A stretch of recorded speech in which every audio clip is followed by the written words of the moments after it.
Hello and welcome to the oddschecker betting show, our first of 2023. I am your host, George Elek, and as ever, I am joined by Andy Holding.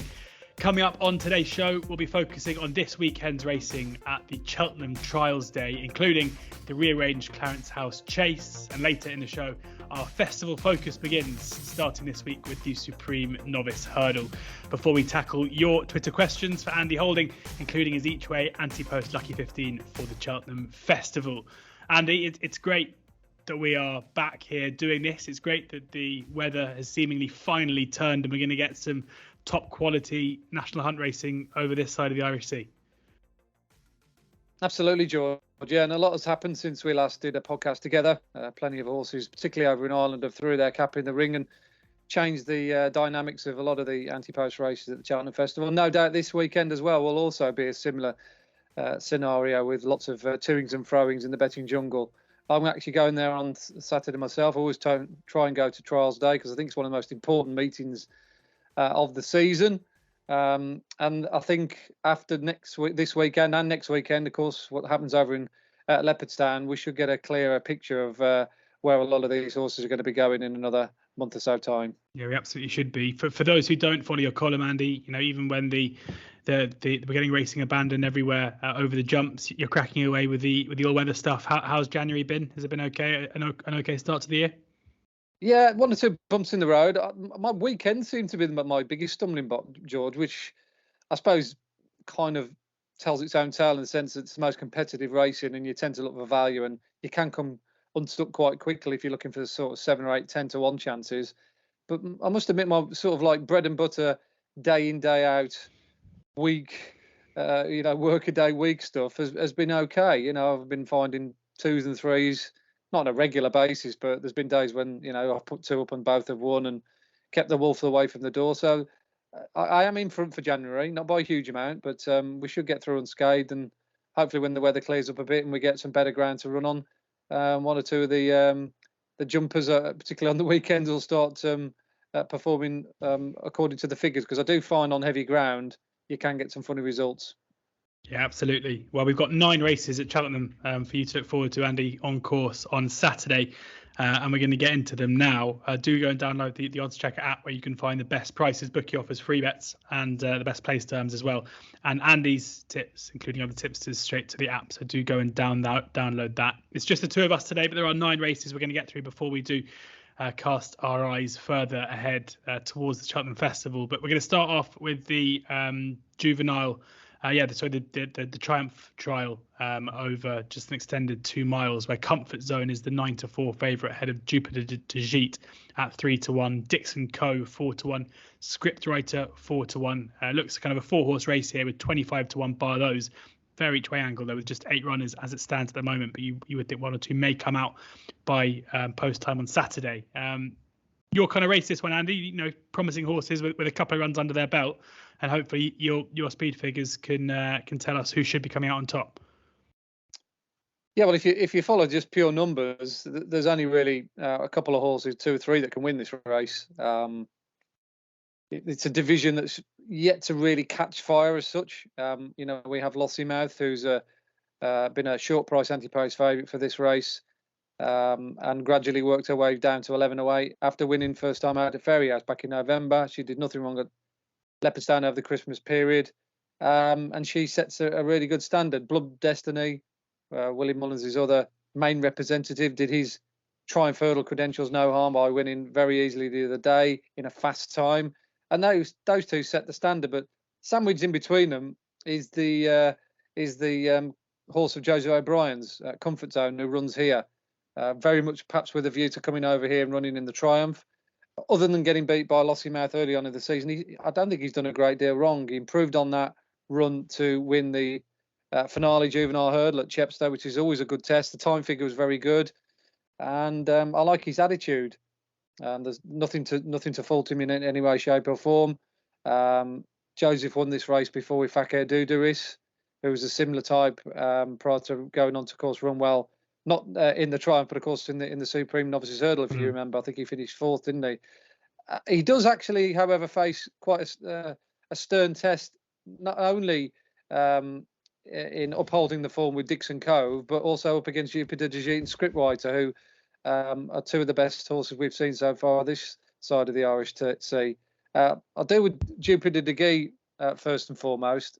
He was a 66 to 1 shot, George, when he made his UK debut for Gary Moore. And Gary's other horse in the race, Illiston, was a lot more strongly fancied. It was the race that Jet Powered was a massive odds-on shot, if you remember. I think he went off 2 to 7 and he bombed out.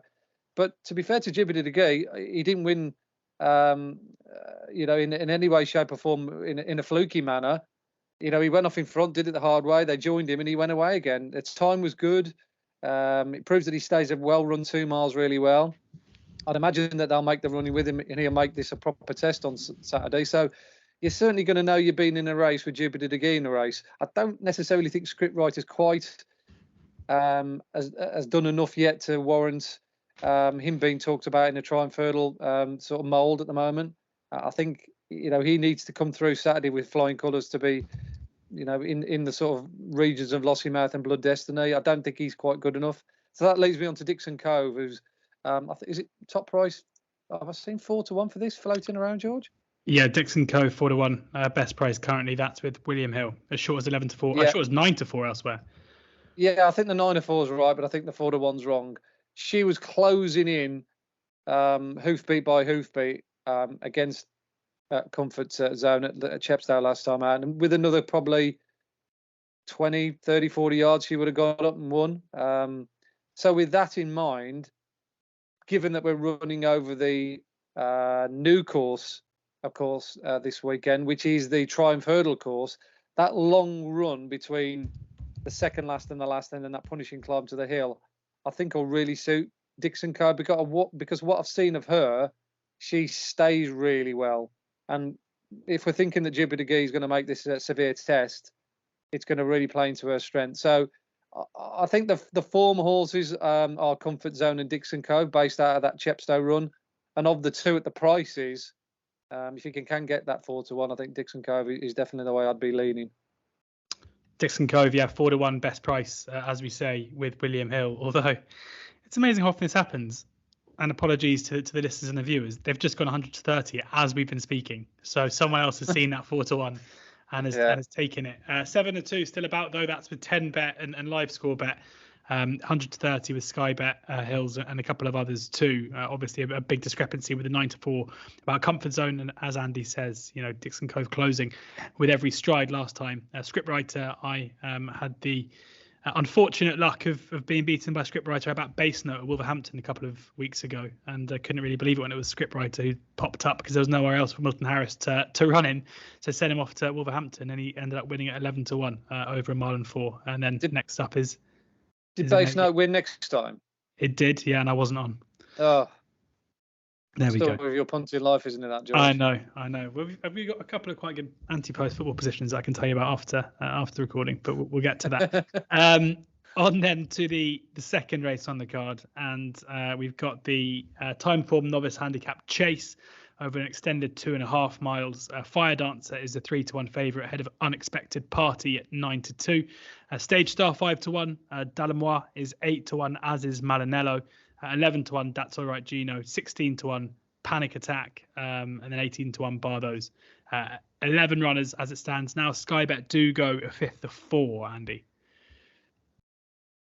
Yeah, first and foremost, start off by saying that this race has been quite an informative guide to one or two horses that have gone on to run well, indeed go on to win at the Cheltenham Festival, particularly in the last 4 years. Mr. Whitaker, who won in 2018, he went on to win the old Novices Handicap Chase, if you remember correctly. The 2.5 mile handicap they used to run on day one, I think it was, and then they decided in their wisdom to ditch it. Kildesart, who won it 3 years ago for Ben Pauling, went on to finish 4th in the, as it was then, the JLT, which is now the Turners. Simply the Bets, who won it 2 years ago, well, no, 3 years ago, because they abandoned it, didn't they, in 2021? So 2 runs back, if you like. He went on to win the old, what is now the Festival Plate. It used to be called the Marmot Fleet.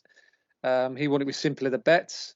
And Imperial Alcazar, who was a winner of this race last year, ended up finishing runner-up in his respective race last year to Cool Cody. So it's become a race that we need to start taking seriously with regards to Cheltenham Festival form.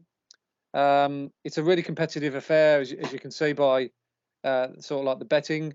Fire dances heads of the market in most lists, but I just have my slight doubts whether Venetia Williams' charge will get home here. He made all the running last time out at Ludlow, and you'd sort of give him a pass for tying up in the latter stages because he hadn't run for nearly 2 years. But whether he'll get 2 mile 5 on soft ground, if he is pestered for the early lead, which I predict he will be. He got a bit of a solo at Ludlow, which is easy to achieve, but I'm not sure he'll do it on this occasion. So even off sort of 10 stone 6, a very workable mark of 120, I'm not sure whether he can dish out the same kind of punishment that he did at Ludlow. Stage Star is definitely a horse that you need to have on your shortlist and take very seriously, even though he's got the steady of 12 stone. He often goes off in front and sets a good gallop, and that's certainly worth bearing in mind if you're betting on the chase track at Cheltenham this weekend. 9 times out of 10, the winner of most of these races either makes all the running or is ridden prominently on the new course. It has a huge bias when the ground's soft at this time of year to front runners, so he's one to be considered. But I'm going to go with the one at a much bigger price, George. I quite like a horse called That's All Right Gino. I've tipped this horse up a couple of times in my column, so I'm sort of going into the territory of following over a cliff. But I do think the step up to 2.5 miles is what he's been crying out for. He won very well at Chepstow on his chase debut 3 runs ago, and then he ran over 2 miles next time out at Newbury, and he just got done for foot. He was always on his head that day, looking as though he was struggling to get back at the front runners. And in the end, he was never near a third, staying on quite strongly on the running. That was a good time figure. The race has worked out well since. So I really fancied him at Doncaster last time out. But on good ground round Doncaster against Haddock's de Zabot, he just couldn't lay up. He just didn't have the tactical speed. He was flat to the boards all the way. Never looked like trouble in the winner, Gary Moore's horse. And in the end, he had to settle for 4th, beating about 15 lengths. But he was doing some good work on the running once again to suggest that step up to 2.5 miles will suit him. And I think with a more positive ride this time over this trip, and they're not likely to go as quick as what he's been encountering of late. I think he's the most overpriced horse and underestimated horse in this field. So if you can get double figures about That's All Right Gino, I don't think he'll be too far away come Saturday. 11-1 best price now. That's a William Hill 10 bet Sporting Index Ladbrokes, and live score bet 10-1 elsewhere. So double figure prices across the board as it stands there for That's All Right Gino. Andy selection in the second. If you want those 4 places with Sky Bet, you're going to have to take 10s. Cross country now, where Delta Work, the hero or the villain, whichever way you want to look at it, of last year's Cheltenham Festival cross country, with that incredible Tiger Royal performance that couldn't quite see off the stablemate and the stable companion, but Delta Work comes here at 11-4, Singing Banjo 13-2, Diesel Dalier 9-1, Foxy Jacks 9-1, Back on the Lash 9-1, Manila Times 9-1, 11-1 bar those. 15 here, Andy. Any view on the cross country? Not a strong one. Obviously, we've got to talk about this race for podcast purposes, but I'm not going to take this race. No, well, it's there, so we might as well just mention a couple. And obviously, Delta Work is the main focal point for all the right reasons. As you mentioned, he won that race last year, the cross country, which suggested that he's taken really well to his new discipline. Only just scrambled down on his seasonal reappearance when he got the better of good old Punchestown favourite Singing Banjo. I think he's been going, seems to be running in those kind of races forever. So yeah, look, he's the sort of like preeminent horse to continue in the path of lots of Gordon Elliott horses in this race, i.e. Tiger Roll. I mean, he was an outstanding third in the Grand National, having won the cross country. So he's very adaptable, isn't he? Even though he's rising 11. Manila Times is an interesting runner, obviously former Grand National winner as well himself. And obviously Henry de Bromhead has recognised that he's probably not as good as he was, and perhaps giving him a new lease of life in this kind of sphere. So he's not one to sort of dismiss out of hand. And then you've got the sort of like the regulars around this track, like Dizaldaliers and back on the lashes of this world. But I think they would probably need the ground to dry out a little bit for them to be competitive. It's a race I'm not going to be betting in, but Delta Work he's going to take a hell of a lot of beating if he's in the same form as he was last March. Yeah, absolutely. 11-4 there with Hills. Not going to spend too long on the cross country, but Delta Work, the favourite to beat. And I guess, 11-4 about a horse where you think if he turns up, he's got a good chance is probably a fair crack. I thought he'd be shorter. I actually thought he'd be shorter than that, George. I mean, I know it's a handicap and you can make case out for others receiving weight, but class usually tells in these kind of events because they don't go particularly fast. So, 11-4 is not a bad shout for that.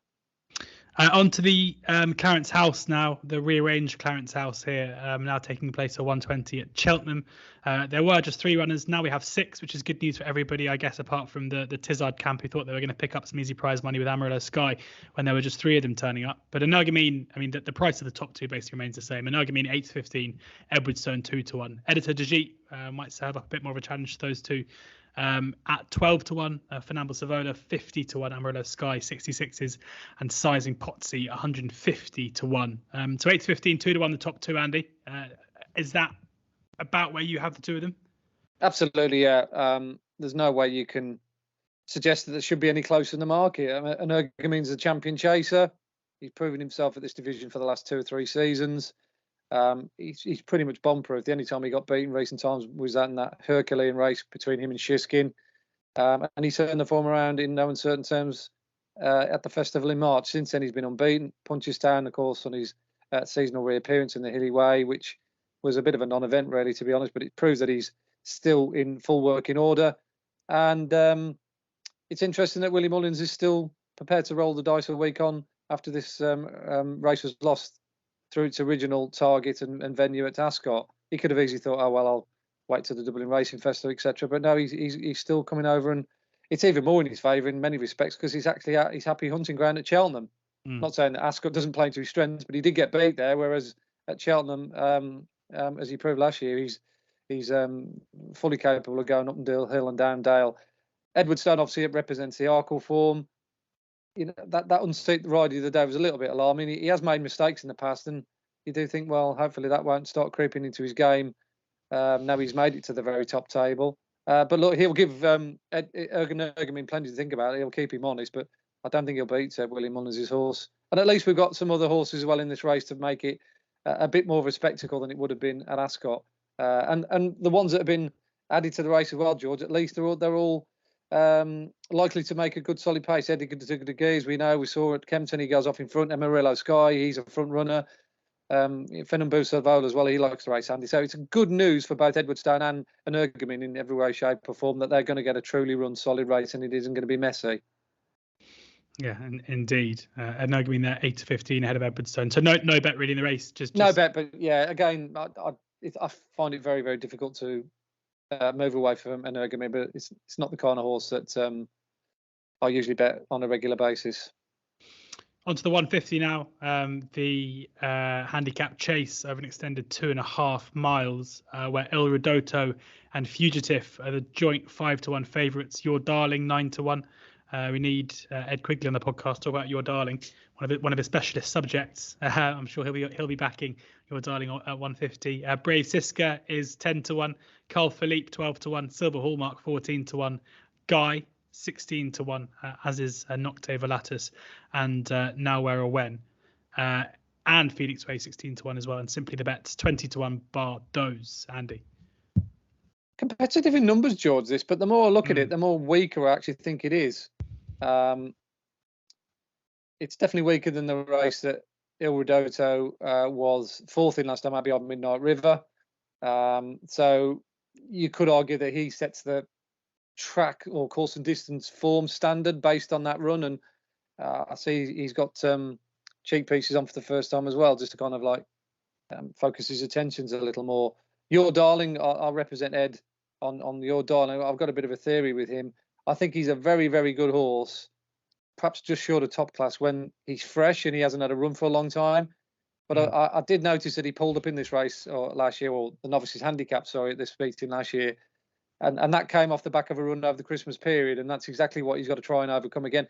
If he were mine, I wouldn't have even entered him in this race. I would have just waited for the Cheltenham Festival and kept him away from the track for over 90 or 100 days. I think that could come back to bite him in the bum, and I also think it could come to upset the apple cart when they're thinking about Cheltenham, because now he's had a run in between as well. He's going to have another hard race, depending how he gets on. So I'm not sure we'll see the best of him at Cheltenham, which is a bit of a shame. So I'm going to go with Fugitive here. I do think 5-1 is not a bad shout for this horse. He was hugely impressive when basically sauntering away with a very competitive handicap over the Christmas period at Chepstow. They went a real good pace that day. You could call him the winner from a long way out. He got there travelling very easily 2 out, picked up the running and just sauntered clear, to be honest, and won with any amount in hand. Handicap was putting him up by 10, which I don't think is still anywhere near the level that it'll go to prevent this horse from winning again. And we know he likes the track as well, because he ran really well the time before behind Amarillo Sky over an adequate trip. So going back to the scene of a really good run when he needed it first time up, back over his optimum trip on his ideal ground. What's not to like about his chance? It's very, very hard to see Fugitive not going well here. So he's one of my sort of strongest bets in this particular podcast at 5-1. Given that you said there's not much depth in the race, so you can get a 5th or 6th places with Sky Bet and Hills, so basically money back for finishing in the 6th. Would you be backing Fugitive each way, or just go win only? Yeah, I mean, Touchwood, he'd have to fall not to be in the first 5 or 6, wouldn't he? Given the way he travels, he's one of those high cruising speed horses that's always going to get himself into the business end of the race because of his the way he moves through his races. He's just got a real good good way of going. So I'd imagine he'd be bang there 2 out, coming down the side of the hill, and then it's just a question of when he 3 out, beg your pardon, whether he goes and does exactly what he does at Chepstow. And who's to say that he can't find the sort of turn of foot that he did? And he wasn't, like I say, he wasn't even all out the other day. I mean, how much he got left under the bonnet, only time will tell. But I think he's got more upside than quite a few of these. The likes of Cool Cody. I don't think he's quite the horse he was. Carl Philippe, who's obviously a younger model as well and has got some good form next to his name. He's a real ignorant so-and-so when it comes to jumping. He tends to drag his heels through ditches and stuff like that. He's just not a particularly fluent jumper, so I don't know whether Cheltenham will suit him. I do think Silver Hallmark, if you're looking for one at a bigger price, has got to be factored into the equation, because Fergal O'Brien's grey finished 3rd in that race that Fugitive did. So if you're working on the basis where Fugitive finishes and if he wins, then we're thinking, well, Silver Hallmark was 7 lengths behind at Chepstow. He should be good enough to at least finish in the frame. So if you're looking for one at a bigger price, he might fit the bill. But yeah, it's a fairly unoriginal one, but a confident one at the same time with the favourite Fugitive, or joint favourite Fugitive. 365 have just opened 11-2 Fugitive, so there we go. That's a bit of a boost to the price as well. That is the selection for Andy there in the 150. On then to the Cotswold Chase, I guess a Gold Cup trial as it were, and your selection for the Gold Cup, Protectorat, 13-8 favourite here, ahead of last year's Grand National winner, now one of the favourites for the Gold Cup in Noble Yates, is 2-1. Ahoy Senor looking to bounce back to some form, 8-1. Frodon 9-1. Sounds Russian 10-1. Dusart 14-1. Does your fancy for Protectorat in the big one in March translate to being the selection here? Well, it'd have to be really, George, because if he is going to win the Gold Cup and he's the horse that I think he is, then he needs really to be beating Noble Yates, Frodon, Ahoy Senor, if he's going to beat Galopin de Champs or have any chance of beating Galopin de Champs, and obviously 1 or 2 other horses like Brayman's Game, etc. A lot of people will probably look at that Betfair Chase and think, well, a Plutard never turned up, Bristol de Maze over the hill and going the other way in the other direction. Frodon, is that really his track? He's probably better at, your Kemptons of this world and Wincantons of this world. But the time figure is the thing that I'm concentrating on. And we got him doing an exceptionally fast time, one of the fastest times in that division for the last 4 or 5 years, which definitely means that he is a Grade 1 horse. And that's the thing. He is a Grade 1 winner, whereas Noble Yates isn't yet. I'm not saying Noble Yates could never get to that level, or he deserves a shot at least of trying to get to that level. But at the moment, I think Protectorat sets a really good standard. We know he's been saved specifically for this race with a view to picking up this and then going on to the Gold Cup. So, and the way that Dan thinks as well, if you read all his comments, he's not all Cheltenham in all eggs in one basket trainer. He's very much what, this race is worth 67 grand. It's on a big Saturday day. It's a grade 2. Let's have, let's treat this with the respect it deserves. So he'll have this horse absolutely singing and humming. And we know he goes really well fresh. So, yeah, he's a confident choice to uphold the form with the horses he beat at Haydock. I certainly respect Noble Yates because he's going in the right direction. And the turn of foot that he showed between the second last and the last one winning at Aintree suggests that he's not just a form-iler as we saw when he won the National. So he's going to be a serious contender. Back in the field that day, however, I'm going to throw in Sounds Russian into the argument to a smaller degree. I've always been a huge fan of this horse. And I think Cheltenham were playing to his strengths. I know he got beat well and truly by Noble Yates in the end at Aintree, but he got badly outpaced coming off the home turn before then running on very eye-catchingly in the latter stages, and he was closing in on the likes of a Huissignor and Eldorado Allen. I don't think he would have beaten Noble Yates, but with a stiffer track, you could see him at least getting a bit closer. And he ran like that in the Royal Merrick as well at Wetherby. He looked as though he was going to drop out the back of the telly turning for home. Then all of a sudden he picked up the bridle again and took off. I think this horse wants at least 2, 3 or a 3-mile 4 test. So the connections are thinking about the Gold Cup with him. They've entered him and they've come in here with a view to perhaps running him in the Gold Cup. And he's one of those horses that will always pick up pieces because of the way he runs on in his races. He's a real trier and a doughty stayer.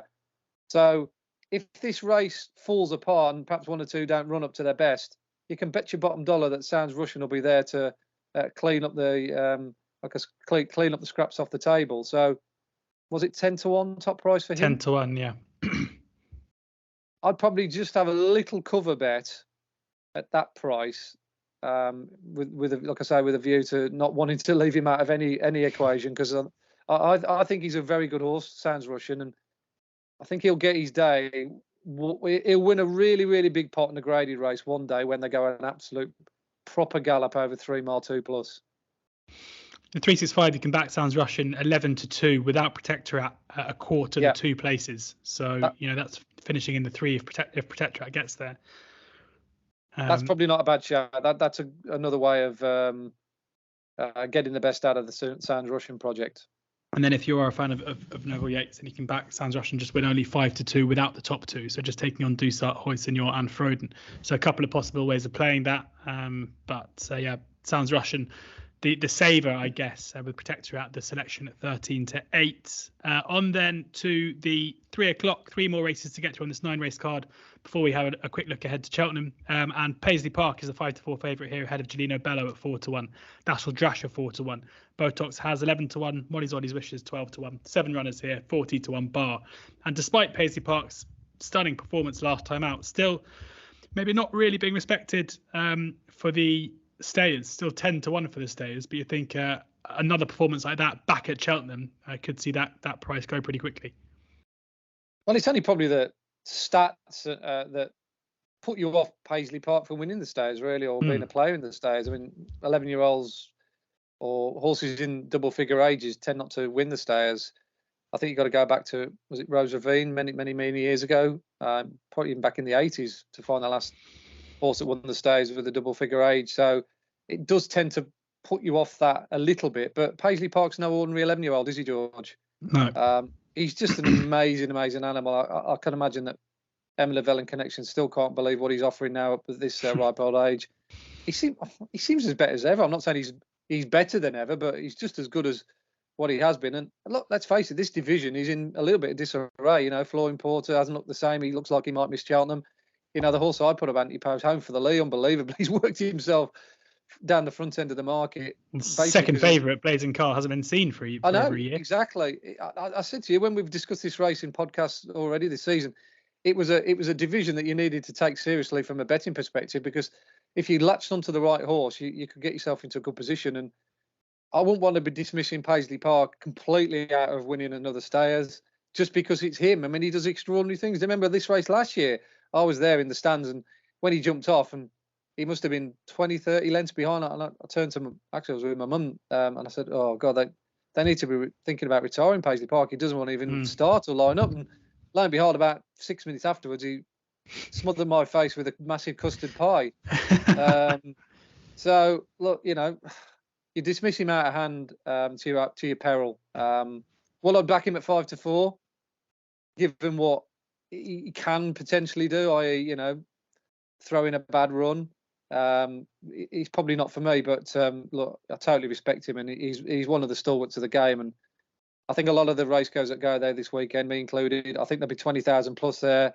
He'll raise the roof if he wins. I think he'll probably be one of the highlights of the day. But I'll say, from a betting perspective, not at 5-4.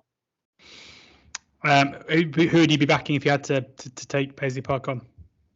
I think Dash or Drasher would probably be the one I'd look at the price. He's been mixing it over hurdles and over fences. Obviously, he got beat by Marie's Rock here last time. I think she's a very good mare. He just got done for toe, didn't he, by a horse who's got a better turn of foot. But we know he stays 3 miles really well. You've just touched off the time before by Noble Yates. He's run well over 3 miles over hurdles before. And I think he'll pretty much get the run of the race out front as well. And as I said to you before, this track, both over hurdles and over fences, does suit front runners. It's very difficult to make the ground up from the back of the field. So if Rex Dingle gets the fractions right on Jeremy Scott's 10-year-old, then he might be the one in a tactical affair that might just be able to sneak away and slip the field. But not a race I've got a particularly strong view on, but he'd be the pick of the prices anyway. Dash or Drasher 4-1 with Hills and Bet365 7-2 market price. 2 more races on the card. We've got the Ballymore Novice Hurdle Trial, the 2.5 mile Novice Hurdle with Pembroke, the 11-4 favourite ahead of Henry II at 7-2. Bleckensop looking for a 5-timer. It's 13-2. Rock My Way 15-2. Can You Call 11-1. Cruise Control 16-1. 20-1 bar those. 12 runners here, Andy. And again, looking for those nice speed figures that can tell us which of these novice hurdlers could be the one to side with here. Yeah, top of the pile is Pembroke, which you normally wouldn't expect, given that he's the one who's raced in the sort of less choppy waters yet. We've got Henry II, who won a Grade 2. Rock My Way ran here last time out beyond a nice horse of Nigel Twiston Davis's. Blenkinsoft has been winning good handicaps, so you would have thought either one of those three would have the fastest times. But Pembroke has got the quickest time on our card anyway, based on that run at Ludlow of all places last time out. I put up a horse called Western Zephyr that day, who clocked a good number at the Shropshire track the time before, and I thought he was a good thing that day. But Pembroke not only beat him, he absolutely battered him senseless. He beat him by about 16 wickets. He never came off the bridle, and the time was exceptionally good. And I went away from that race thinking, wow, what just happened there? So much so that I want to basically get with Pembroke in most races that he runs in, within reason. I think this is a good race for them to run in, because they'll get acquainted to Cheltenham. They'll find out whether he's a graded horse, all in one fell swoop. And again, I think the Ballymore, if you like, is one of the divisions that the Irish haven't exactly dominated. They haven't got like a Bob Olinger or an absolute top Grade 1 horse so far. They've got horses who have thrown their hat into the ring, but it's still a wide open looking race, the Ballymore. I think we're still talking of 4 or 5 to 1 the field. So if something from this country could put a marker down over here round the course, not the course of distance course, because the Ballymore's run over the old course, then a horse like Pembroke could easily make the lineup. I think he's good enough because he's got a really good cruising speed. So we'll see what he's made of up against what looks at a decent and above average field come Saturday. Yeah, Pembroke there, the one for Andy. The favourite at 11-4, that is with Bet365, looking to lay down a marker there for the Ballymore, where I think the best price is 33-1 as it stands for the moment for March.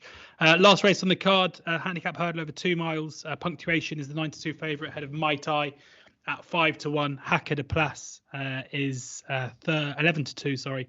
Picar, 6-1, a horse that's been on your radar but disappointed recently, Andy. 12-1 Nelson, 16-1 bar those. Do you give Picar another chance after last time?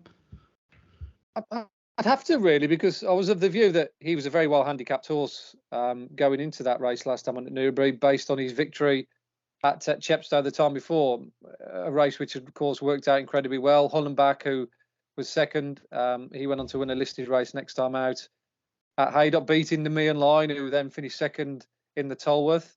Master Chewy, the third horse, he fell at the last next time at Ascot and was a bit unlucky. Time for Tune, the fourth, has won. So it looked a very strong race. So off a mark of 125 or whatever it was, he looked to be well treated. But it was a combination of two factors at Newbury. He was quite keen at the back. It was 2.5 miles. It was bottomless ground that day. It was really, really wet. And he just didn't show up. Now, some of Dan Skelton's horses at the time as well were a little bit below par. I think he had 4 horses at Kempton the day after Boxing Day that all ran really badly. So, like I said, there were mitigating circumstances. I think the key to him is dropping back to 2 miles. That seems to be his trip based on what he did at Chepstow. So at 6-1, I think we're now looking at getting a little bit of value for Picard, whereas last time he was sort of 5-2, and you didn't really have much scope with that on that occasion. I certainly respect punctuation. He was a good winner here last time out in a slowly run race, but I think the faster they go, the better for him, because he's got a real good cruising speed, and we know he likes the track and a bit of soft ground. So I think he's the one to beat punctuation. But yeah, for us Picard fans, and I'm sure there's plenty of them out there, we're probably prepared to give him one more chance. Picard 6-1 with Coral and Ladbrokes. Reading some stuff on social media at the moment that there's a chance that Cheltenham could be in doubt for Saturday, which would be an almighty blow given the way of the last couple of weeks, and just looking at the exchange market as well. I mean, there's you can back racing to go ahead at bigger than 2-1.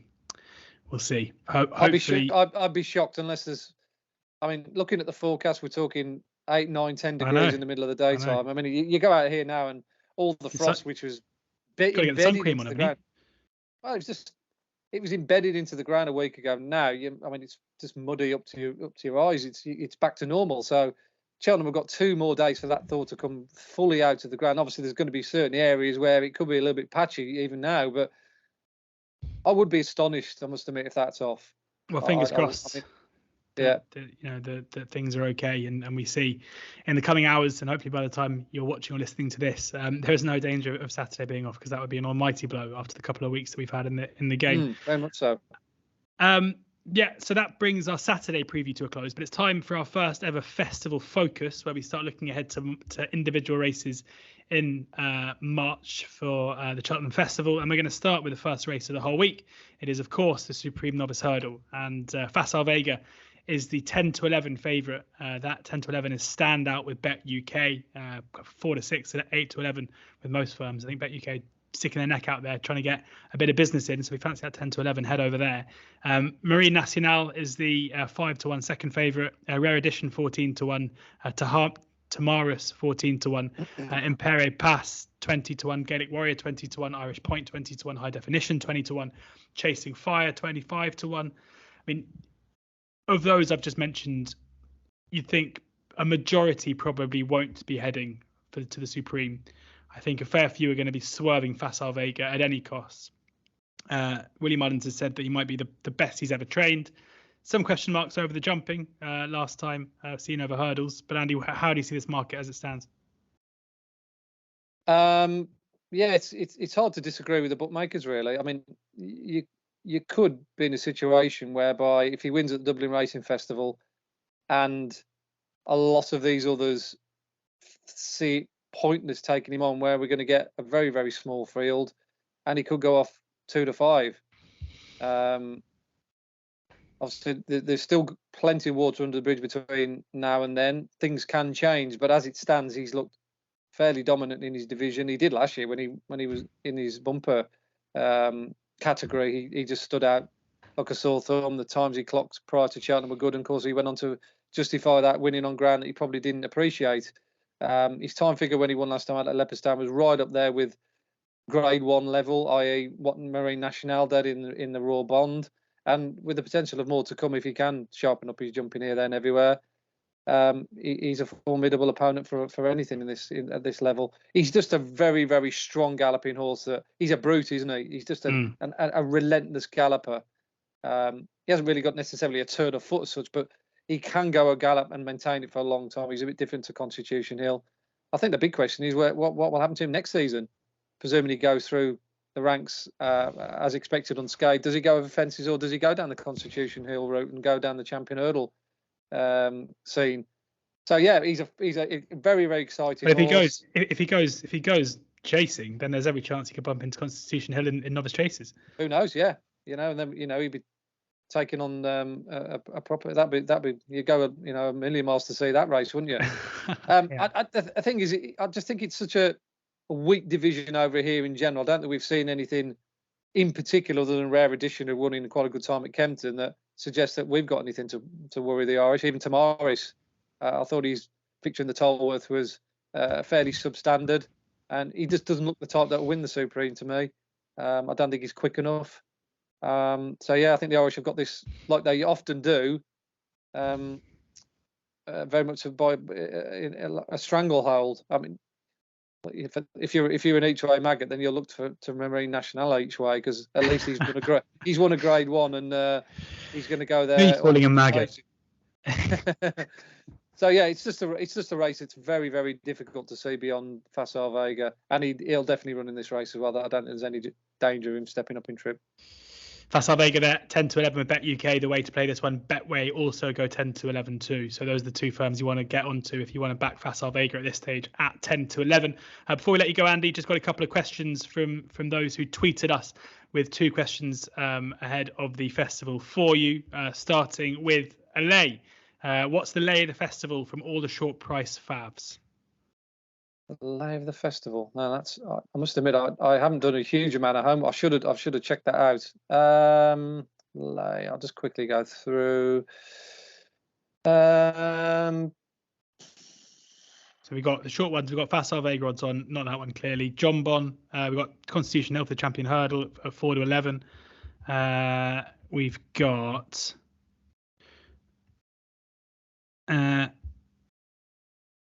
8 to 11 on Ergamine, best price. Delta Work 13 to 8 for the cross country. Allaho 2 to 1 for the Ryanair as it stands. Probably Allaho, I'd say. Lossiemouth for the Triumph.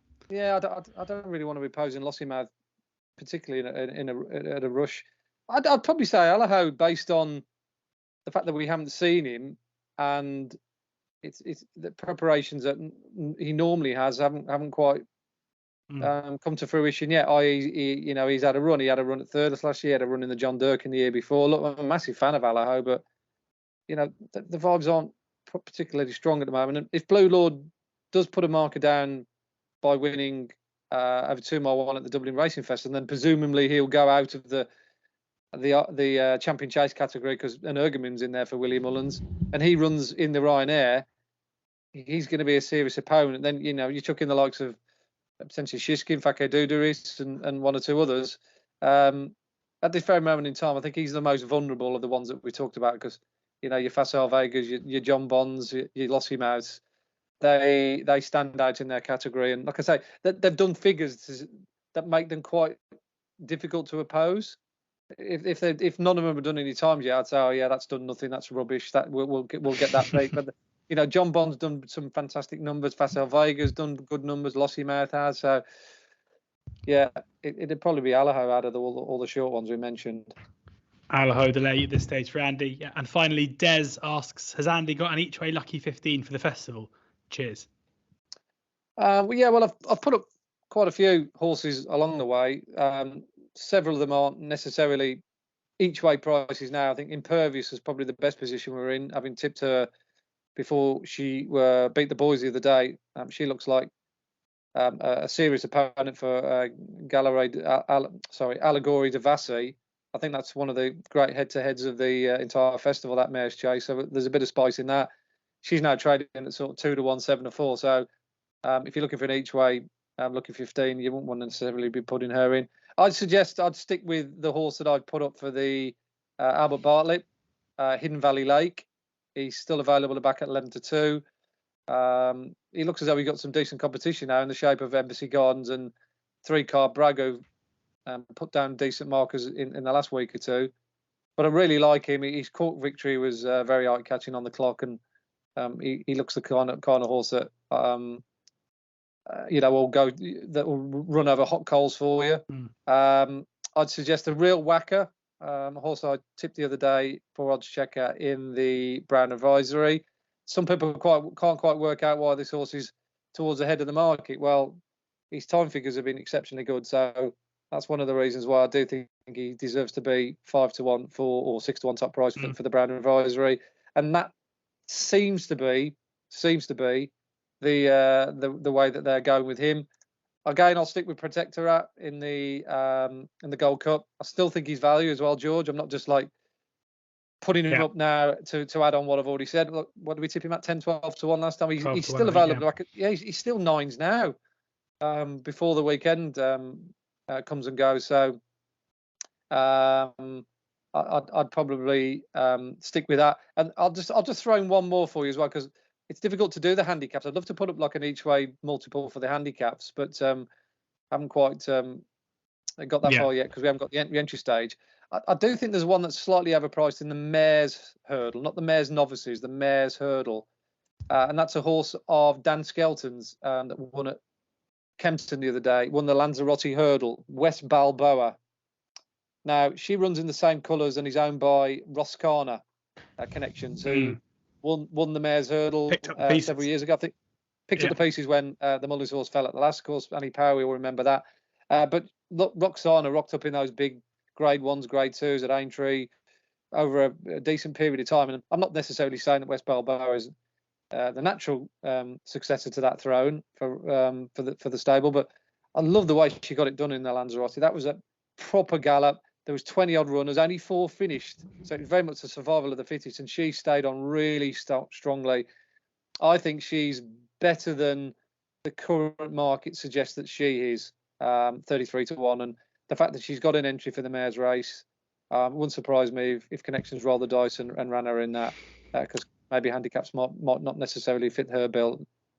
There we go. The each way, Lucky 15, Hidden Valley Lake 5-1, 6-1 the Real Whacker for the Brown Advisory, Protector at 8-1 for the Gold Cup, West Balboa 33-1. That's the best price you can get for the Lucky 15, which is with Bet365.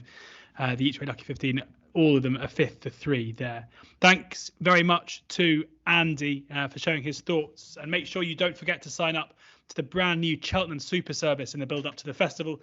Find exclusive insight from Andy and Johnny Ward, as well as market movers, news, giveaways, and even access to exclusive events. The sign-up link is in the description below. Thank you to Andy for taking the time to share his insight with us. Do download the app where you can find all the best odds, bookie offers, free bets, place terms, and Andy's tips straight to the app every single morning of racing. Fingers crossed racing goes ahead on Saturday at Cheltenham. Have a great time there, Andy. We'll speak to you again next week. And for the listeners and viewers, hopefully you've enjoyed this. Enjoy the racing, and please do ensure that you gamble responsibly.